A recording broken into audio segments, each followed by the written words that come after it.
Salut les gars, j'espère que vous allez bien. C'est vrai que ça fait un bail que j'ai pas fait de vidéo, mais je suis vraiment pris par les activités, les différentes activités sur lesquelles je suis. Mais je suis là et j'ai toujours pour ambition de vous partager mon quotidien, ma vie, ma façon de penser, afin de vous inspirer. Aujourd'hui, je vais vous parler d'une thématique assez intéressante qui pourrait intéresser beaucoup de jeunes comme moi. C'est le fait de savoir les 8 choses que je sais actuellement et qui me permettent de vivre une jeunesse quand même pas mal épanouie. J'ai 21 ans aujourd'hui et j'ai quand même un bon petit niveau de vie, j'ai quand même un petit niveau en termes de reconnaissance, de notoriété, de finances, de relations hommes-femmes, etc. J'ai quand même un bon petit niveau. Et comment est-ce que j'ai fait pour en arriver là à seulement 21 ans? J'aimerais partager avec vous 8 choses que je sais qui m'ont permis justement d'avoir ce petit niveau que j'ai aujourd'hui. La première chose à savoir déjà, c'est que les gars, le temps il passe hyper vite. Il faut vraiment avoir conscience de ça, que le temps il passe vite. Je le dis pourquoi? Parce que hier, à peine j'avais 17 ans. Quand j'avais 17 ans, vraiment, j'étais à fond dans le business, tu vois. Et je me disais, genre, que là, maintenant que je suis jeune, il faut que je profite du temps que je sois encore jeune, que j'ai genre 17 ans, pour aller vers les gens. Parce que lorsqu'on voit un jeune, tu vois, de cet âge-là, se lancer en business, on a plus envie de l'accompagner et tout, tu vois. Donc à cette époque-là, j'avais vraiment la niaque parce que je me disais que, bon, demain, lorsque j'aurai un peu plus, lorsque je serai un peu plus âgé, c'est pas sûr que j'aurai les mêmes opportunités que maintenant. Mais lorsque je vois lorsque j'avais 17 ans et maintenant, je me rends compte que le temps il est passé tellement vite. C'est qu'aujourd'hui, on va dire, regrette un peu de ne pas avoir eu les connaissances que j'ai maintenant depuis. Tu vois, pourtant, je n'ai que 21 ans, mais il y a quand même ce truc-là qui te fait te dire que si tu avais les connaissances que tu as maintenant, plus jeune, ben, tu aurais pu accomplir beaucoup plus de choses. Et c'est ça en fait.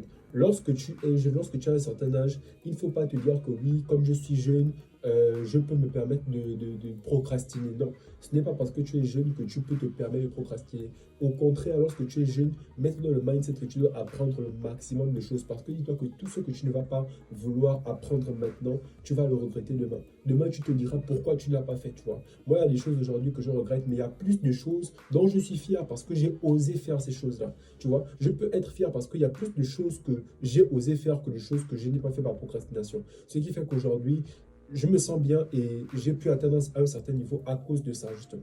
Il faut prendre des initiatives. Peu importe ton âge, tu n'es pas trop jeune pour faire ceci ou cela.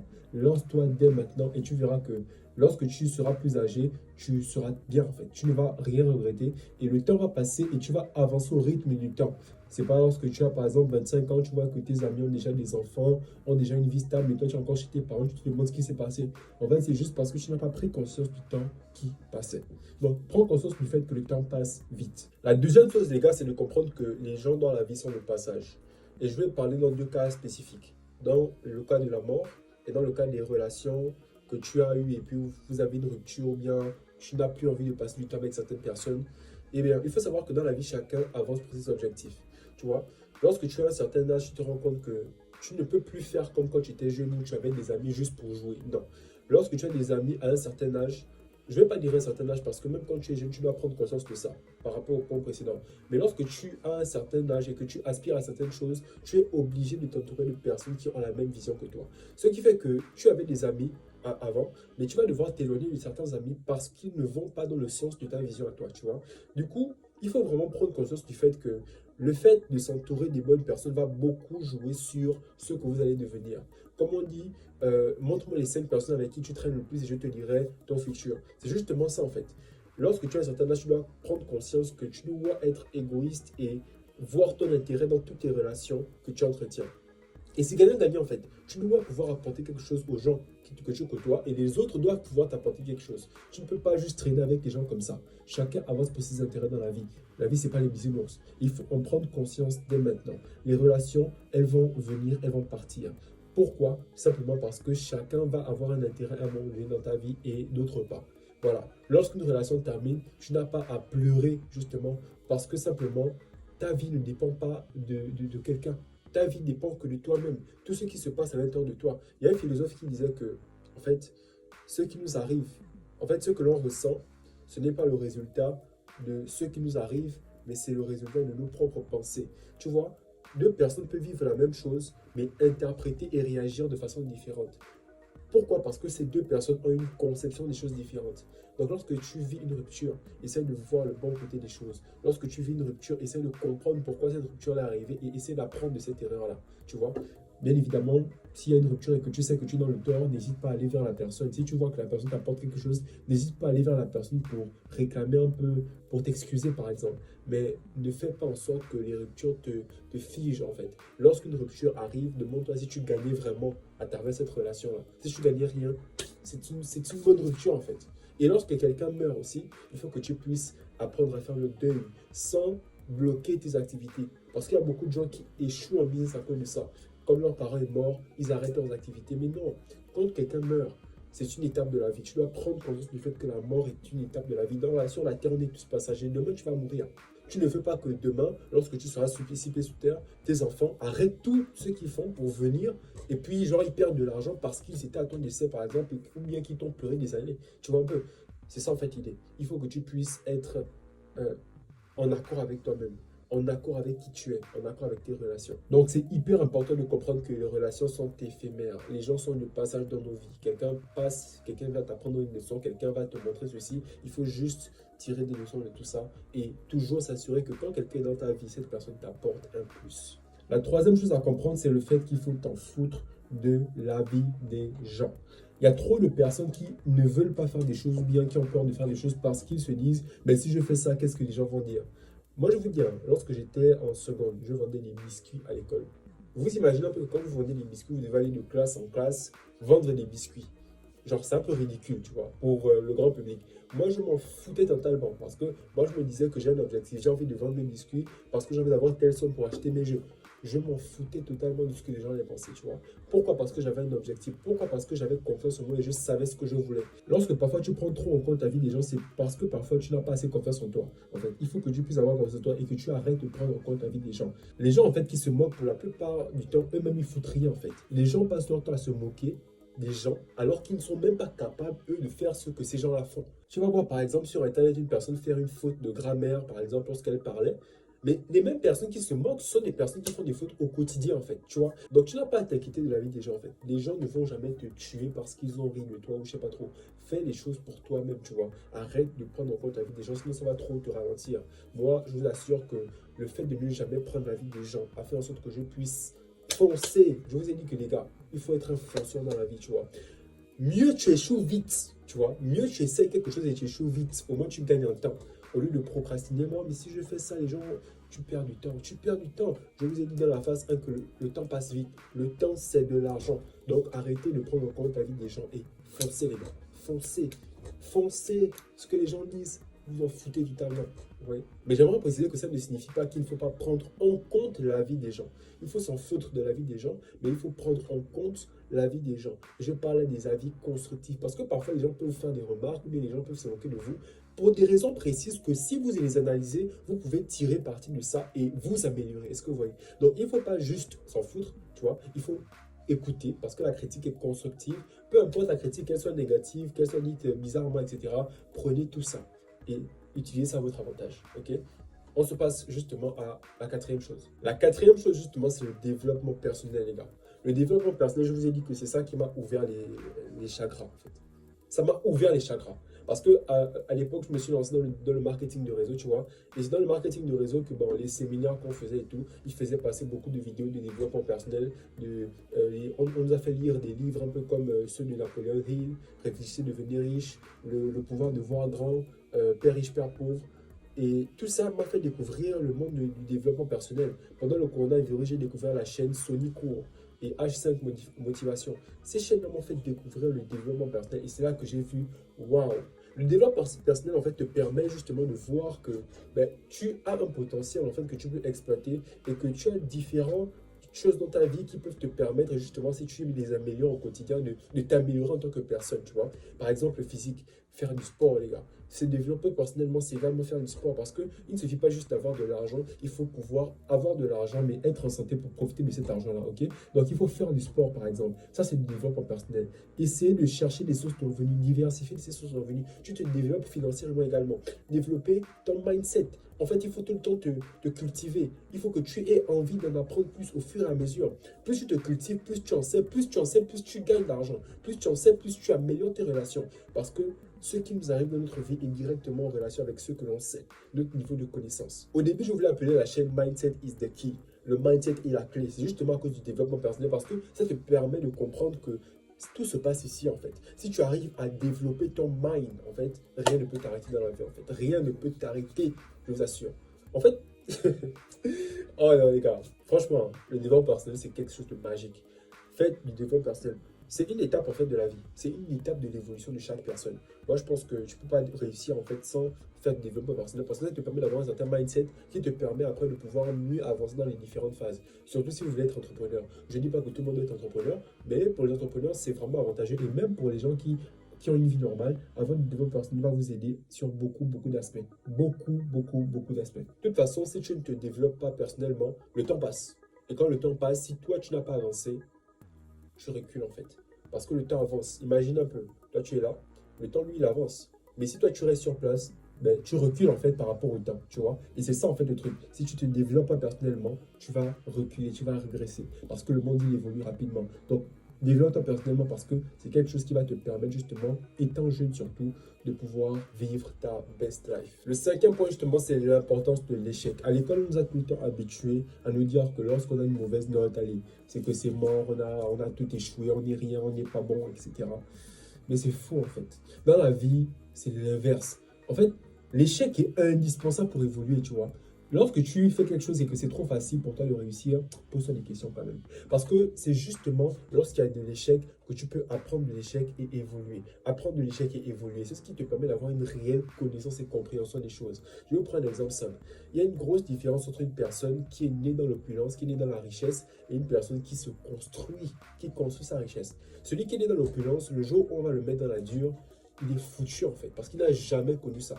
Alors qu'une personne qui a connu la dure, lorsqu'elle est devenue riche, même si elle revient dans la dure, elle pourra s'adapter parce qu'elle a déjà connu ça. Et c'est la même chose dans la vie en fait, dans le business, ou bien dans peu importe. Lorsque tu échoues, ça te permet d'apprendre. De cette erreur-là, tu pourras être beaucoup plus fort lorsque tu vas recommencer la fois suivante. Et c'est ça en fait l'échec. Le rôle de l'échec, c'est justement de nous rendre plus forts et de nous améliorer, de nous permettre de nous améliorer. Donc, conçoit l'échec comme étant quelque chose de normal en fait. L'échec est normal. L'échec est même obligatoire. En fait, lorsque tu fais quelque chose, comme je dis au début, si tu n'as pas échoué, pose-toi des questions. C'est qu'il y a un problème. C'est qu'il y a un problème. Dis-toi que l'échec, c'est obligatoire. Tu vois. Aime l'échec, aime échouer. Et surtout, ne sois pas le genre de personne qui échoue, et puis tu échoues, tu tombes au sol, tu te relèves juste comme ça. Échoue, apprends de ton erreur et relève-toi. Quand on échoue, on ne se lève pas directement, on reste à terre, on réfléchit pourquoi j'ai échoué et après on se relève en comprenant et en étant plus fort, tu vois. L'échec est normal. Considérez ça toujours dans votre tête. L'échec est OK. La sixième chose, les gars, c'est le fait de développer des compétences à haute valeur ajoutée. Je vais encore prendre un exemple sur ma life. Désolé, c'est ma chaîne YouTube. Je dis ce que je veux, je vous explique ma vie, ok? Lorsque j'avais 17 ans, 18 ans, non, pendant le coronavirus, ouais, je devais avoir 18 ans par là. J'ai développé beaucoup de compétences au niveau du marketing, par exemple. J'ai appris comment faire de la publicité Facebook, etc. Et ces compétences de marketing digital m'ont permis justement de gagner de l'argent sur Internet parce que je pouvais aider les entreprises à avoir plus de visibilité. Cette compétence, en fait, je n'ai pas eu besoin d'aller à l'école pour l'avoir, tu vois. Je suis allé sur YouTube. J'ai regardé des vidéos, comment faire pour gagner de l'argent en ligne. Et je suis tombé sur des vidéos qui me disaient, voilà, il y a le e-commerce, il y a le marketing digital. Et j'ai cherché en fait des informations sur le marketing digital pour apprendre à le faire. Du coup, aujourd'hui, pour avoir des compétences, c'est pas très difficile parce que tout est sur Internet, tu vois. Il te suffit de chercher. C'est vrai que dans certains domaines, les compétences sont mieux aller chercher en anglais, tu vois, en lisant. Donc, tu vas devoir traduire des articles, etc., en français, etc. Tu es obligé de le faire, mais faites tout pour acquérir des compétences à haut revenu parce que ces compétences vont vous aider énormément à vous faire de l'argent et surtout à vous démarquer. Parce que dans un monde dans lequel on est quasiment tous pareils, tout le monde est quasiment trop paresseux, tout le monde est distrait par les réseaux sociaux. Pour faire la différence, c'est pas difficile en fait. Il te suffit juste de faire ce que 90% des gens ne font pas. Et 90% des gens ne se forment pas, ne s'éduquent pas, n'ont pas de compétences autres que ceux qu'ils ont appris à l'école. Bref, si toi tu le fais, si toi tu acquiers des compétences à haut revenu, comme le font 1% des gens, tu feras partie des 1% des gens aussi qui ont des résultats. Donc, et des compétences à haut revenu. Aujourd'hui, rendez-vous compte que je me suis spécialisé dans le domaine de la technologie blockchain. Je suis sûr que même toi, tu n'as certainement jamais entendu parler de ça. Mais c'est un domaine futuriste qui va changer le monde, tu vois. Et je me suis spécialisé à l'intérieur depuis 2021. Tu vois un peu que je suis énormément en avance par rapport aux autres Parce que, justement, j'ai toujours eu cette culture-là de la compétence.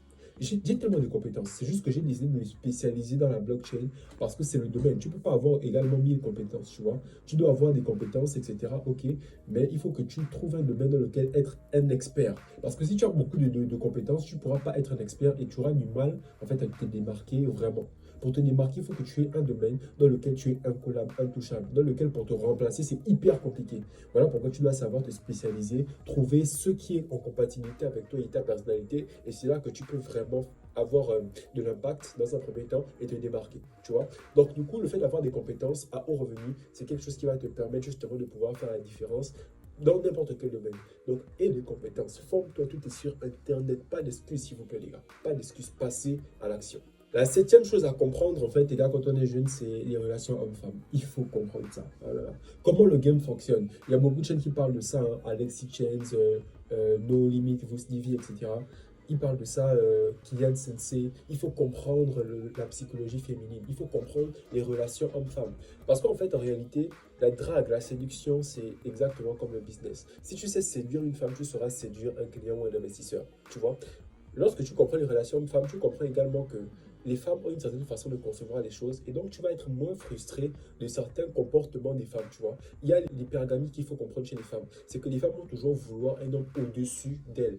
Voilà pourquoi c'est compliqué de voir en fait une femme qui a un certain niveau social et qui va se mettre en couple avec un homme en dessous d'elle. Par contre, les hommes, on n'a pas de problème avec ça. Tu peux être multimilliardaire, tu vas prendre une femme dans un village et puis tu l'épouses. Tu vois, chez les femmes, c'est différent, il y a l'hypergamie. Et lorsque tu comprends l'hypergamie, tu dois pouvoir en fait savoir jouer avec ça parce que l'hypergamie te permet de faire la différence en fait. Parce qu'il y a tellement d'hommes bêta, il y a tellement d'hommes qui ne foutent rien de leur vie que pour toi te démarquer et être au-dessus en fait des autres, tu vois, parce que la femme veut toujours le meilleur homme, pour être au-dessus des autres hommes, entre guillemets, à travers différents aspects, mais c'est pas compliqué parce que justement, il te suffit de faire un peu d'effort pour faire mieux que 90% des autres hommes, tu vois. Et lorsque tu fais cette différence-là, l'hypergamie joue en ta faveur parce que tu fais partie du top 1% qui attire les femmes, tu vois. Et là, tu peux te focus en fait sur tes business parce que tu comprends que plus tu travailles sur toi, plus tu te développes personnellement, plus tu vas naturellement attirer les femmes parce que les femmes sont attirées par ce type d'homme-là. Ce type d'homme-là qui a de la vision, ce type d'homme-là qui bosse sur lui, ce type d'homme-là qui sait ce qu'il veut et non le type d'homme qui passe sa vie à courir derrière les femmes qui s'en foutent totalement d'eux. Tu ne pourras jamais rater ta vie en courant derrière tes objectifs. Par contre, tu peux rater ta vie en courant derrière les femmes. Donc, tu ferais mieux de courir après tes objectifs parce que justement, c'est en courant après tes objectifs que tu vas avoir ce qui permet de faire en sorte que les femmes puissent être attirées par toi. Et justement, il y a Alexis Chance qui disait ceci. Un homme doit pouvoir travailler sur les 4 capitaux. Notoriété, physique, financier et culturel. Lorsqu'un homme a ces 4 choses-là, ben, il fait partie du top 0,00001% des hommes, tu vois. Un homme doit être intelligent, cultivé. Ça veut dire que tu dois beaucoup faire de recherche, tu dois être cultivé. Lorsque la femme parle avec toi, elle doit sentir qu'elle parle avec un homme qui a de la matière grise. Il faut avoir de l'argent, tu vois. Parce que tu ne peux pas aujourd'hui dire que tu vas te mettre en relation avec une femme et puis tu n'entretiens pas. Si tu es un homme, un vrai homme, le 50% pour toi, 50-50, ça ne doit pas passer chez toi, tu vois. La femme ne peut pas te dire que oui, je suis au restaurant, toi tu payes la moitié, moi je paye la moitié. Non, gars, tu es un homme, c'est toi qui dois provide, c'est l'homme le provider, tu vois. C'est pas une question d'orgueil, tu vois, c'est une question de respecter en fait le rôle de l'homme. Chacun a son rôle dans une relation. L'homme doit provider et la femme doit venir apporter l'harmonie, la paix, la symbiose, etc. Un homme, c'est toi qui payes tout, gars. Et pour pouvoir arriver à ce niveau-là, il faut que tu aies bossé, il faut que tu aies fait le taf. Donc arrête de te mettre en relation quand tu n'es pas encore arrivé à un certain niveau, gars. Arrête. Tu peux te mettre en relation surtout si tu trouves une femme qui t'accompagne, oui. Mais si c'est pas une femme qui t'accompagne, si c'est juste des femmes juste pour coucher, si tu cours derrière des femmes juste pour coucher, gars, tu vas trop ralentir en fait. Donc tu dois être intelligent.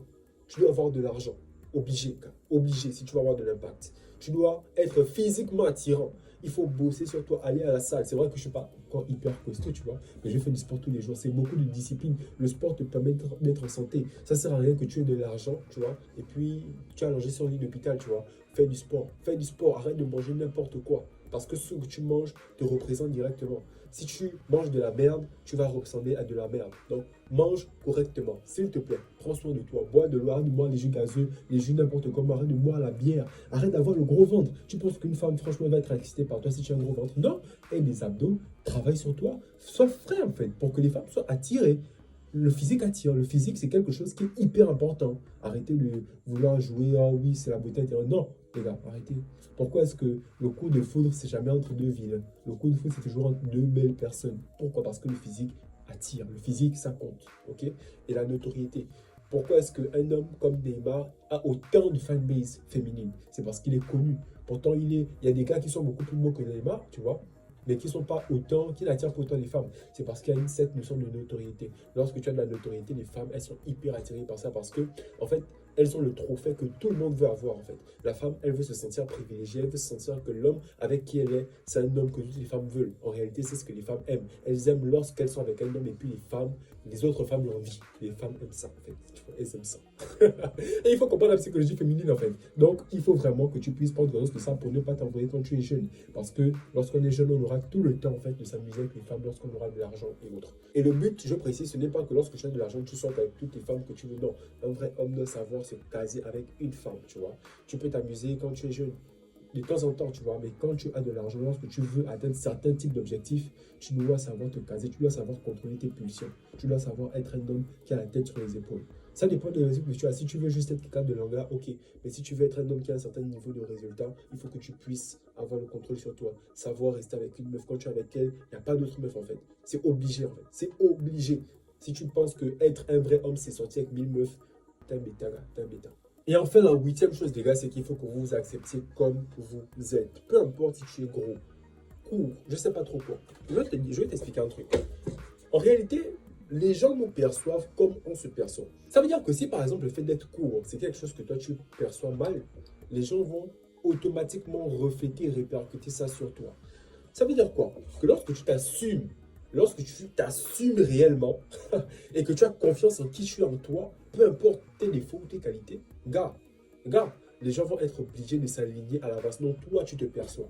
C'est toi qui permet aux gens de projeter en toi ce que tu es. Parce que réellement, il y a beaucoup de gens aujourd'hui dans le monde qui sont hyper bizarres, courts, etc. Mais tellement ils ont de charisme et de confiance en eux que... Regarde un peu Jamel Debbouze. Il y a beaucoup de gens qui peuvent avoir la main dans la manche comme ça et puis on se moque d'eux. Mais pourquoi est-ce que Jamel Debbouze est autant connu, autant admiré? Pourtant, il a cet handicap. C'est parce qu'il a tellement confiance en lui. Pour lui, c'est une force, tu vois. Pour lui, c'est une force. Il a dit dans une interview que oui, on m'a dit que je ne pouvais plus écrire du bras droit, mais j'ai directement commencé à écrire du bras gauche. Parce qu'il a eu le mindset. Il s'est dit, ouais, j'ai un bras malade, ok. Et alors? Et alors? Je suis court. Et alors? Bon, si tu es gros, attention, attention.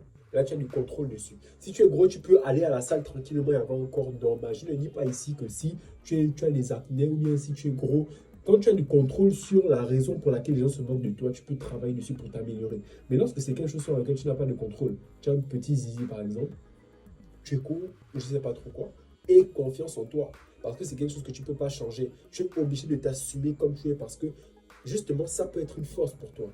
Trouve un moyen de voir la force que ça peut te permettre d'avoir, plutôt que de te lamenter, plutôt que de laisser les gens en fait monter sur toi. Lorsque les gens se moquent, laisse-les se moquer, mais toi, tu dois montrer que tu as confiance en toi.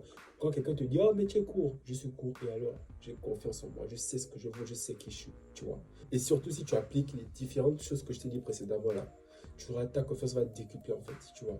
Donc les gars, voilà ce que j'avais à vous partager. J'espère que ça vous a aidé à mieux comprendre un peu mon mindset et tout, tu vois. Parce que c'est vraiment ce que moi j'ai envie d'être, quelqu'un qui va pouvoir être un exemple pour la jeunesse africaine, bon, pour la jeunesse mondiale, parce que, bon, on va pas se limiter à l'Afrique. C'est vrai que j'ai envie que l'Afrique se développe par rapport aux autres continents, mais ce n'est pas forcément pour que l'Afrique vienne dominer et marcher sur les autres, c'est plus pour que l'Afrique, en fait, retrouve un niveau de respect par rapport au monde, quoi. Parce que actuellement, les Africains sont vraiment comme des animaux, sont vraiment comme des singes pour les autres, parce qu'on justement, les femmes, on se plaint trop, on n'agit pas assez, et c'est cette mentalité-là que j'ai envie de changer. Lorsque quelque chose t'arrive, accepte que c'est de ta faute. Je vais ajouter ça en bonus.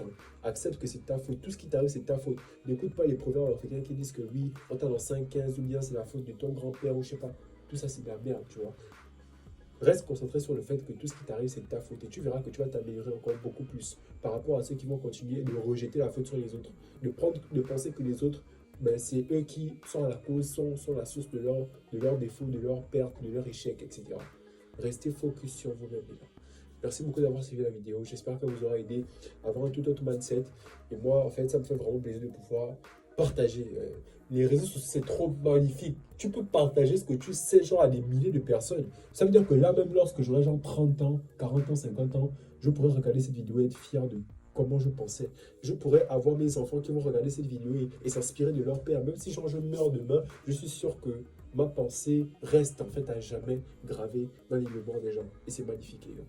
Lorsque vous avez également la possibilité d'avoir des informations, partagez-les parce que le peu que vous savez peut être beaucoup de quelqu'un. Ça peut changer la vie de quelqu'un en fait. On se retrouve dans les prochaines vidéos, les gars. C'était Harlem. Big up.